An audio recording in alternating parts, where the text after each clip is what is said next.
Hola, soy Víctor Sequera y hoy les voy a hablar sobre termodinámica, concretamente sobre el ciclo Rankine. Lo voy a hacer a proponer una solución para el ejercicio 10-12 del CENGEL octava edición.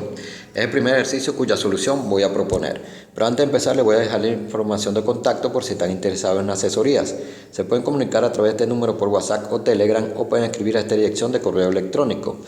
Me pueden ubicar en Telegram a través de este usuario o pueden seguirme en Instagram, donde van a estar las imágenes de este y otros ejercicios cuya solución voy a ir proponiendo. También en la parte superior les voy a dejar una tarjeta que si dan clic sobre ella los va a llevar a una lista de reproducción que se titula Ciclo Rankine, donde van a aparecer todos los ejercicios cuya solución vaya proponiendo y una pequeña exposición sobre la teoría del ciclo que ya realicé. Ahora, para empezar, lo primero que debo establecer es qué tipo de ciclo Rankine es. Debo recordar que hay ciclo Rankine simple y hay modificaciones. En este caso se establece que es un ciclo Rankine ideal simple. Lo primero que debo hacer, y esto es muy importante, esto viene de la teoría, es trazar el esquema de los dispositivos que componen al ciclo, es decir, este esquema que aparece acá. Les recuerdo que el ciclo Rankine simple está compuesto por una bomba, que sería esta, una caldera, una turbina y un condensador. En la bomba lo que hace es impartirse la energía fluida en forma de trabajo, es decir, aquí hay un trabajo impartido por la bomba, que va a ser un trabajo por unidad de masa. También les recuerdo que en la teoría especifica que era preferible trabajar por unidad de masa. En la caldera se le añade energía de fluido en forma de transferencia de calor, entonces tendría una transferencia de calor por unidad de masa de entrada en la caldera. En la turbina se genera o se produce un trabajo, entonces voy a tener trabajo por unidad de masa en la turbina, y en el condensador se le retira calor, es decir, tengo una transferencia de calor por unidad de masa de salida en el condensador. También les recuerdo que por ser un ciclo cerrado tiene la característica de que el flujo másico permanece constante. Y en este caso se me indica el valor del flujo másico. Se me indica que tiene un valor de 35 kilogramos sobre segundo. Voy a colocar acá el valor de ese flujo másico.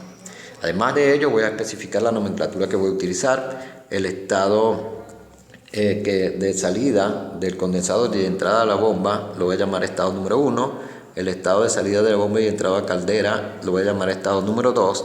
El estado de salida de la caldera y entrada a la turbina lo voy a llamar estado número 3. Y el estado de salida de la turbina y entrada al condensador lo voy a llamar estado número 4. Una vez que ya he establecido la nomenclatura que voy a utilizar y trazo el esquema del ciclo, puedo colocar lo que viene a ser la pregunta y el juego de ecuaciones que voy a utilizar para darle respuesta. Por ejemplo, la pregunta A es la eficiencia térmica del ciclo. Debo recordar que el ciclo de Rankine es un ciclo de potencia, es decir, su objetivo es obtener potencia neta o generar una salida de potencia. En este caso voy a colocar que la eficiencia térmica viene dada por el trabajo por unidad de masa neto sobre lo que viene a ser la transferencia de calor de entrada. Esa es la definición de eficiencia térmica que vamos a utilizar en ese ciclo Rankine. El trabajo por unidad de masa neto lo puedo plantear en base a dos ecuaciones. La primera es la que establece que el trabajo por unidad de masa neto es igual a el trabajo por unidad de masa realizado por la turbina menos lo que viene a ser el valor absoluto del trabajo por unidad de masa de la bomba. Y lo puedo también plantear en función de lo que son las transferencias de calor. Trabajo por unidad de masa neto también va a ser igual a la transferencia de calor por unidad de masa de entrada menos lo que viene a ser el valor absoluto de la transferencia de calor por unidad de masa de salida. Así puedo plantear lo que viene a ser el trabajo por unidad de masa en función de lo que es la transferencia de calor. Para la pregunta B, en este caso que es la potencia, voy a utilizar la definición de trabajo por unidad de masa. Es decir, el trabajo por unidad de masa neto es igual a la potencia neta sobre el flujo másico. De acá puedo despejar lo que es la potencia neta, que en este caso es la pregunta B. Me quedaría que la potencia neta la puedo obtener al multiplicar lo que viene a ser el flujo másico por el trabajo por unidad de masa neto.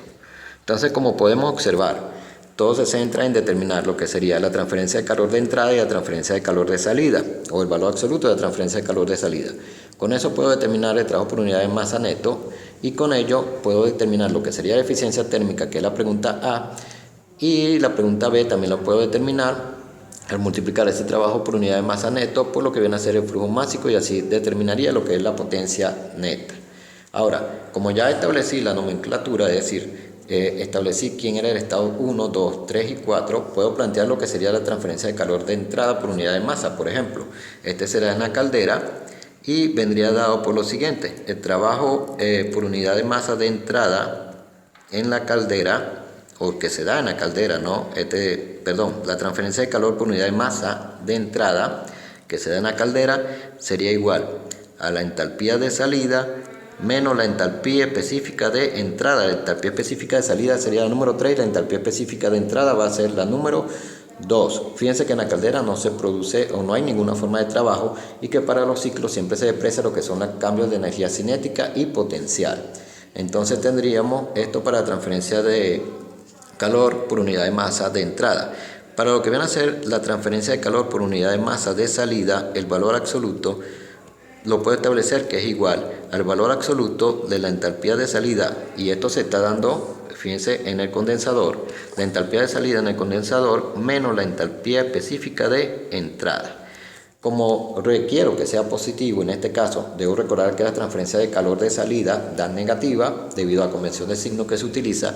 Yo puedo invertir lo que sería la entalpía y colocaría en este caso entrada menos salida, y eso va a dar positivo. O simplemente puedo sacar esta cuenta y tomar el valor absoluto, es decir, tomar el valor positivo. Y aquí habré planteado las ecuaciones que voy a utilizar para determinar lo que es la transferencia de calor por unidad de masa de entrada y la transferencia de calor por unidad de masa de salida. Ahora requiero determinar lo que sería la entalpía específica en el estado 1, 2, 3 y 4. Para ello me puedo apoyar en lo que es el diagrama de temperatura y entropía específica. No solamente que el problema o el ejercicio me exige que lo trace, sino que en realidad me ayuda. Acá en la vertical voy a medir la temperatura en grados Celsius, acá en la horizontal voy a medir la que viene a ser la entropía específica en kilojoules sobre kilogramo por Kelvin. Ahora, como pueden observar, acá tengo lo que se conoce como domo o campana o líneas de saturación. Les recuerdo que esta zona es vapor sobrecalentado, esta zona es mezcla líquido-vapor y esta zona es líquido comprimido. Esta línea representa lo que es la línea de líquido saturado y esta línea representa lo que es la línea de vapor saturado. Las líneas que tengo dibujadas acá se conocen como isóbaras. Tengo una isóbara acá y tengo una isóbara acá. Es decir, sobre esa línea la presión tiene el mismo valor. Les recuerdo de la teoría, y esto es muy importante, ¿no? Yo de la teoría sé que ese ciclo tiene la característica de que tiene unos límites de presión. Es decir, tiene una presión máxima y tiene una presión mínima.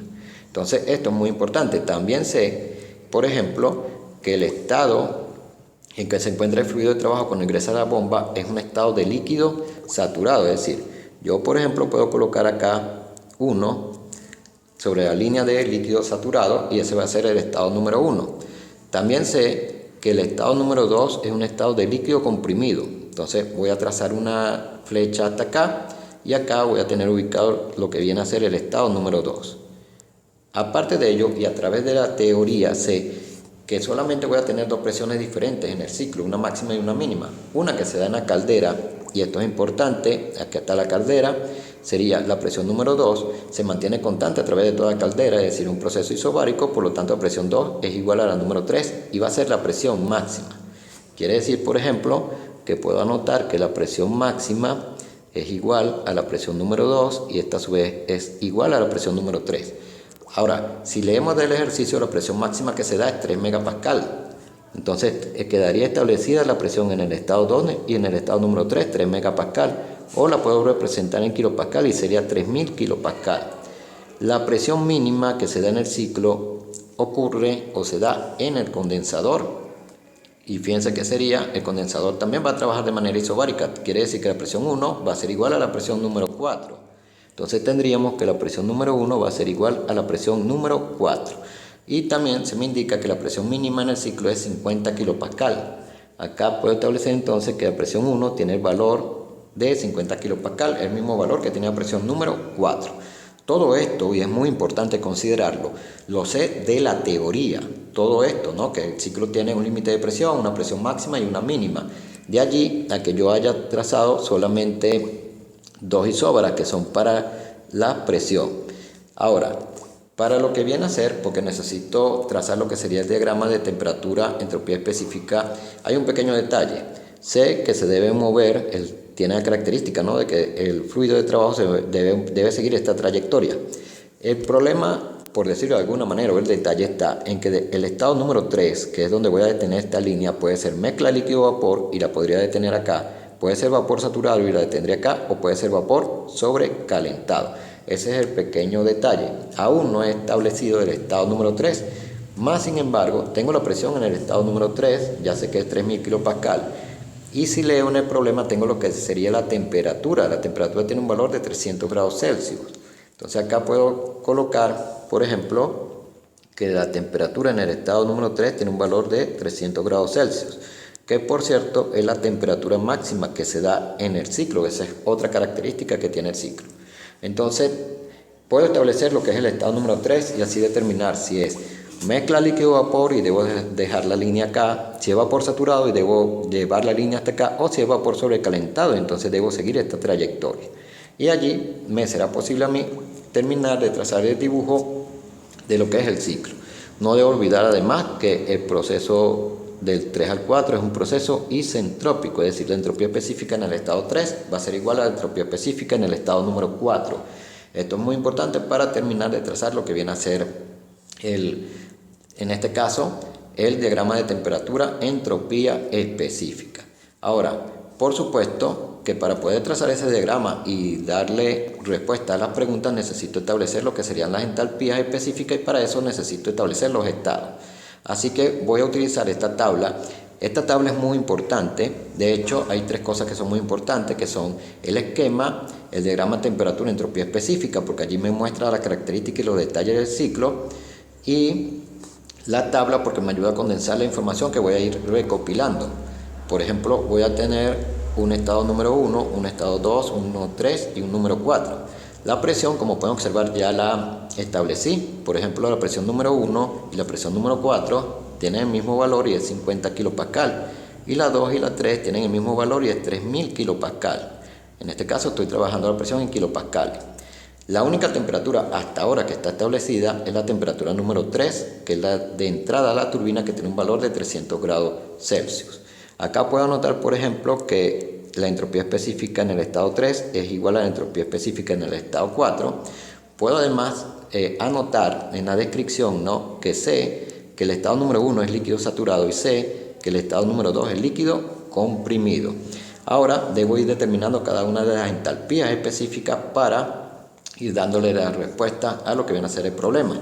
Voy a empezar por el estado número 1, ya que conozco lo que viene a ser la presión, que tiene un valor de 50 kilopascal, y sé que es líquido saturado.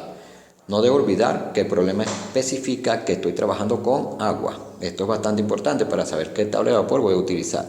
Entonces, tengo la tabla de agua. En este caso voy a la tabla de agua saturada, entrada por presiones. Les recuerdo que la entrada es la primera columna que aparece acá. Entonces ubico lo que viene a ser 50 kilopascal. Como tengo en este caso líquido saturado, la temperatura que se encuentra es la temperatura de saturación. Así que podría anotar, por ejemplo, que para el estado número 1 la temperatura tiene un valor de 81,32 grados Celsius. 81,32 grados Celsius. Fíjense que está establecido acá. También puedo leer lo que sería la entalpía específica. Debo recordar que estoy trabajando con líquido saturado, entalpía específica del líquido. Y acá está, tiene un valor de 340,54. Entonces tendría 340,54.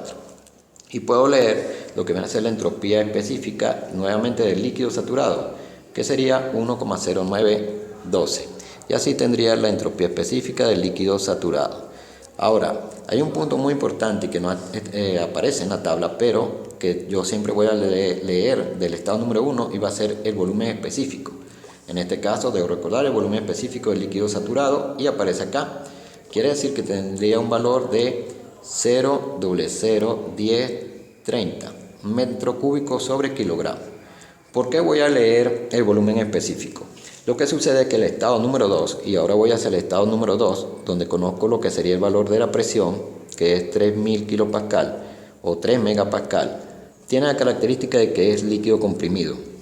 Y en algunos libros no aparecen las tablas de líquido comprimido, y en el Cengel tiene la característica de que la tabla de líquido comprimido tiene unas presiones muy elevadas, entonces no aparecen los valores que a veces tengo que determinar. Así que podría extrapolar en esa tabla, pero voy a utilizar una ecuación, y esto es importante. Esa ecuación también proviene de la teoría, que establece que entre el estado número 1 y 2 debo recordar que se encuentra la bomba. Entonces tengo el valor absoluto del trabajo por unidad de masa de la bomba es igual a lo que viene a ser la presión 2 menos la presión 1 por el volumen específico número 1, y esto a su vez es igual a la entalpía específica 2 menos la entalpía específica número 1. Ahora, ¿qué estoy planteando? Lo que sucede es que de toda la cantidad que aparece acá, la fundamental para mí es la entalpía específica, porque es la que me permite a mí determinar la transferencia de calor por unidad de masa de entrada y la transferencia de calor por unidad de masa de salida. Entonces, yo lo que estoy planteando es una ecuación a través de la cual puedo determinar lo que viene a ser la entalpía específica de salida, que es la que me hace falta. Para ello, de acá voy a despejar lo que es la entalpía específica de salida. Va a ser igual a la presión 2 menos la presión número 1 por el volumen específico número 1 más la entalpía específica número 1. Tendría que sustituir los valores. Por ejemplo, la presión número 2 tiene un valor de 3000 kilopascal, la número 1 tiene un valor de 50 kilopascal, y el volumen específico número 1, que tiene un valor de 0,001030 metros cúbicos sobre kilogramo, más la entalpía específica número 1, que tiene un valor de 340,54 kilojoules sobre kilogramo. Fíjense que debido a esta ecuación fue que yo decidí anotar lo que es el volumen específico en el estado número 1, porque de esta manera por lo general siempre voy a determinar lo que es la entalpía específica en el estado número 2.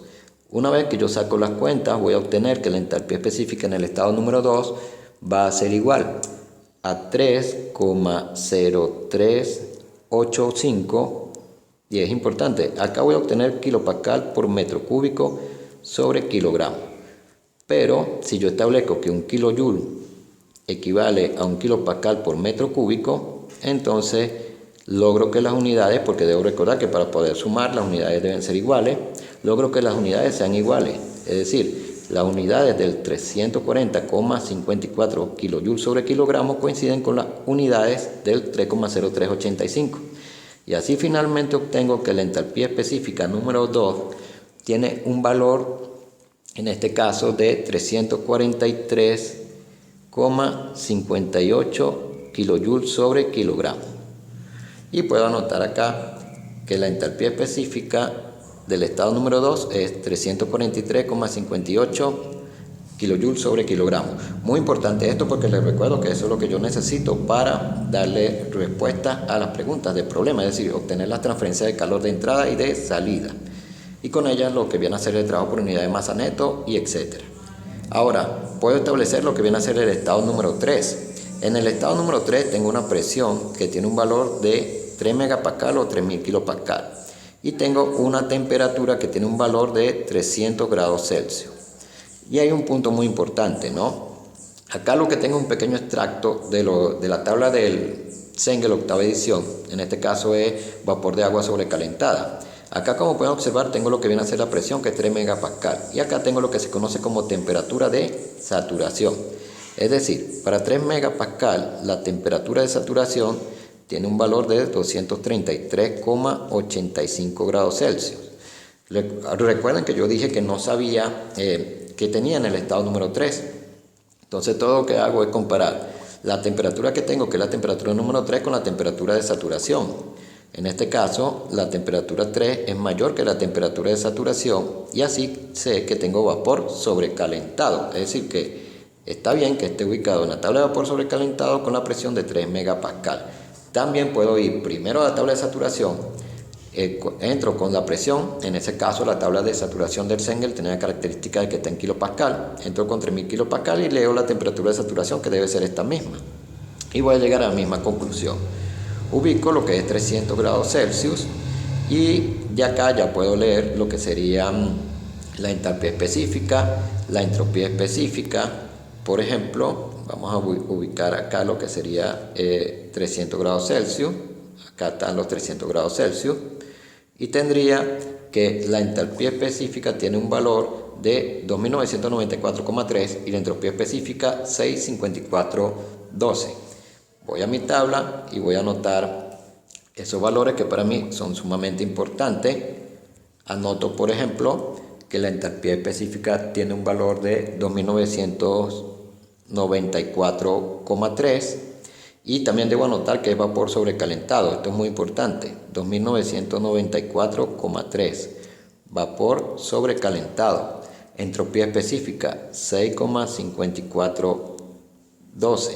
Fíjense que a raíz de que sé que es vapor sobrecalentado podría yo terminar lo que viene a ser el dibujo o el diagrama de temperatura entropía específica.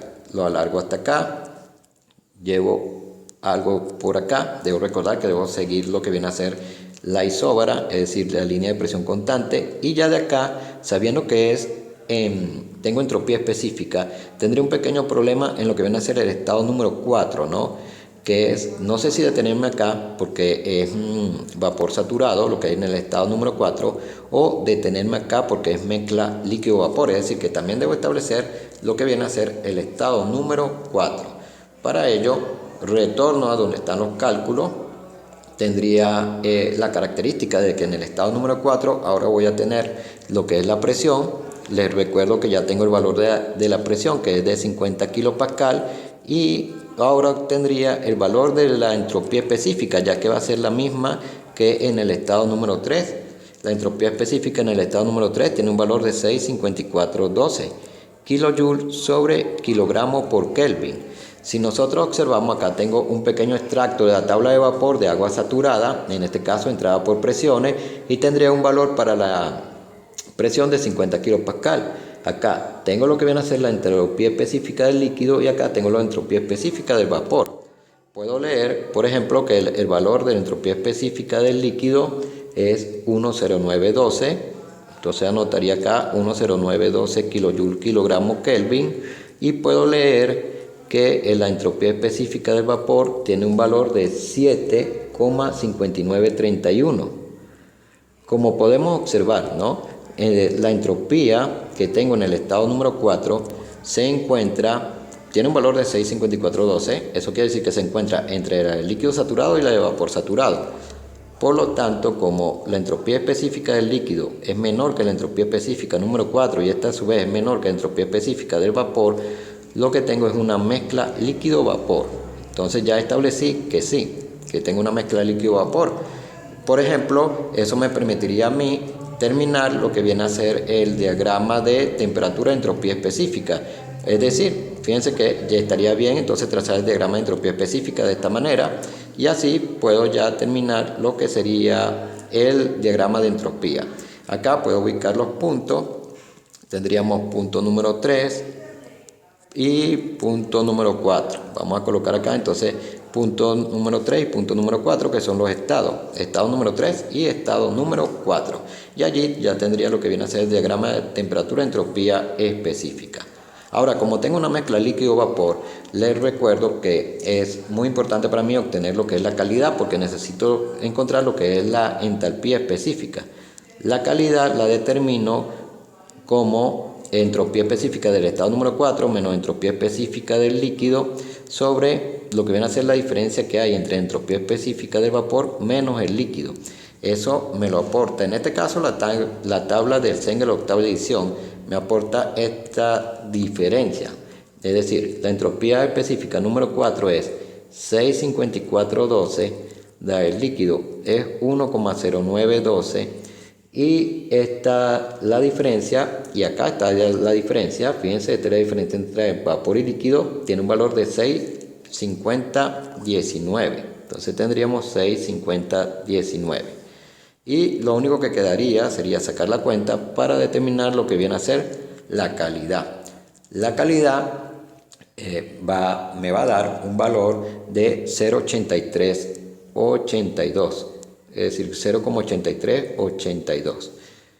Una vez que establezco el valor de la calidad, entonces puedo determinar lo que sería la entalpía específica número 4, que debe ser la del líquido más la calidad multiplicando la diferencia entre el líquido y el vapor.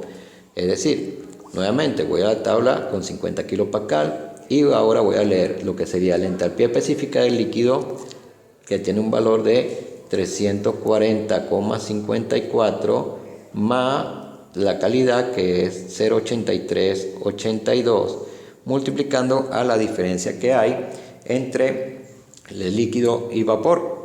Puedo leerla de la tabla, aparece acá, la diferencia es 2304,7. Entonces acá coloco 2304,7 kilojoules sobre kilogramo. Y así finalmente obtengo que la entalpía específica en el estado número 4 tiene un valor de 2272,34. Todo esto al sacar la cuenta, ¿no? Entonces tendría ya lo que viene a ser la calidad y puedo ir, y la entalpía específica, puedo ir a lo que viene a ser el estado número 4 y puedo, por ejemplo, anotar que la entalpía específica tiene un valor de 2272,34. De hecho, fíjense bien, debía haberlo anotado antes en realidad, que la entropía es 65412, ya que el proceso 3 al 4 es, en este caso, isentrópico, y puedo establecer acá que tengo una mezcla. También tengo la temperatura sería la de saturación, ya que tengo una mezcla, y esa temperatura sería 8132. Fíjense que es la misma temperatura que tiene el estado número 1, coincide completamente con nuestro dibujo, porque les recuerdo que dentro de este domo o campana los procesos que son isobáricos también son isotérmicos. Una vez que tengo ya llena la tabla y la parte que más me interesa son las entalpías específicas, entonces ya puedo darle respuesta a lo que vienen a hacer las preguntas. Voy a determinar la eficiencia y la potencia. Acá tengo una copia, ¿no?, de la tabla que ya he llenado. Y vendría con lo que viene a ser la parte A. Para la parte A, lo primero que voy a hacer es determinar lo que es la transferencia de calor por unidad de masa de entrada. Les recuerdo que establecí que era la entalpía número 3 menos la entalpía específica número 2. Entonces tendríamos 2994,3 menos 343,58 kilojoules sobre kilogramo.